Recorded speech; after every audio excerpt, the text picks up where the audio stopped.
Neymar এখন আর শীর্ষ পর্যায়ের ফুটবলটা খেলতে পারছে না। সম্প্রতি এমনই এক বিস্ফোরক মন্তব্য করেছিলেন আল হিলাল কোচ জোজে জেসুস। আভাস দেন নেইমারকে বাকি মৌসুমের জন্য রেজিস্টার না করার দিকে। পরে হয়ও সেটা। ক্লাবের এই আচরণে নেইমারও নড়ে চড়ে বসেন। গেল কয়েকদিন থেকেই তার দল ছাড়ার গুঞ্জন জোরালো হচ্ছে। বেশ কিছু ব্রাজিলিয়ান শীর্ষ সংবাদ মাধ্যমের দাবি, আগামী কয়েকদিনের মধ্যে সৌদি আরব ছাড়ছেন নেইমার।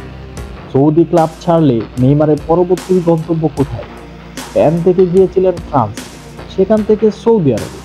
এবার মরুর বুক থেকে ব্রাজিলিয়ান তারকা ফেরার পথে নিজের দেশে, তাও সেটা শৈশবের ক্লাব সান্তোসে। গেল কিছুদিন থেকেই দুই পক্ষের মাঝে এই নিয়ে চলছে আলোচনা। ইতালিয়ান জনপ্রিয় সাংবাদিক ফাব্রিজিও রোমানো তো দাবি করেছেন, এরই মধ্যে নাকি মৌখিকভাবে দুই পক্ষ নাকি সমঝোতায়ও পৌঁছে গেছে। তবে এদিকে সবচেয়ে বড় বাধা আল হিলালের সাথে নেইমারের চুক্তি, যা রয়েছে এই বছরের জুন পর্যন্ত।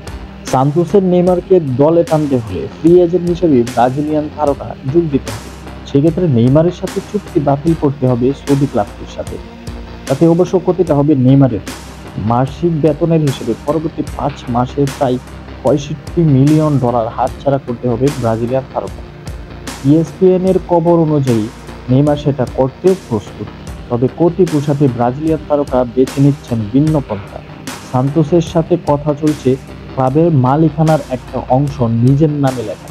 সেটা হলেই কেবল নেইমার যোগ দিবেন নিজের শৈশবের ক্লাবে। রোমানোর তথ্য মতে এটি নিয়ে দুই পক্ষে মৌখিকভাবে রাজি হয়েছে। এই সপ্তাহে না হলেও আগামী সপ্তাহের মধ্যে নেইমার পাড়ি জমাবেন সান্তোসে। এখন 6 মাসের চুক্তি হলেও দুই পক্ষের সামনে সুযোগ আছে সেটা আরো 1 বছর বাড়িয়ে নেওয়ার। সান্তোস দিয়ে মূলত বিশ্ব ফুটবলে নেইমার নজর কাড়েন সবার। ক্লাবটির হয়ে সব মিলিয়ে খেলেছিলেন 225 ম্যাচ, করেছিলেন 136 গোলের পাশাপাশি 64 অ্যাসিস্ট।